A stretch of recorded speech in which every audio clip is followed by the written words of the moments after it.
Putra bungsu Presiden Joko Widodo, Kaisang Pangarep lagi-lagi meluapkan kekesalannya di media sosial. Setelah sebelumnya menghebohkan media sosial dengan ungkapan kekecewaannya pada pihak Batik Air yang membuat koper miliknya nyasar dari Surabaya ke Medan. Kini calon suami Erina Gudono itu dibuat kesal oleh Lion Air. Kaisang kecewa oleh maskapai penerbangan yakni Lion Air lantaran mengubah jadwal penerbangannya sesuka hati. Imbas perubahan jadwal tersebut menyebabkan Kaisang gagal datang ke pernikahan teman karena pesawat dialihkan.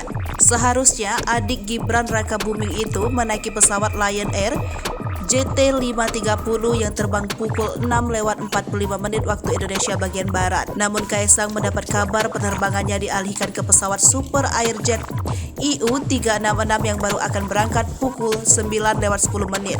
Kaisang pun merasa kesal karena tidak bisa menghadiri pernikahan teman kecilnya akibat perubahan jadwal tersebut. Kaisang pun ikut menyertakan potongan gambar berisi kutipan pesan perubahan jadwal penerbangan dari pihak Lion Air. Sejumlah netizen yang mengetahui hal tersebut sontak ikut memberikan komentar.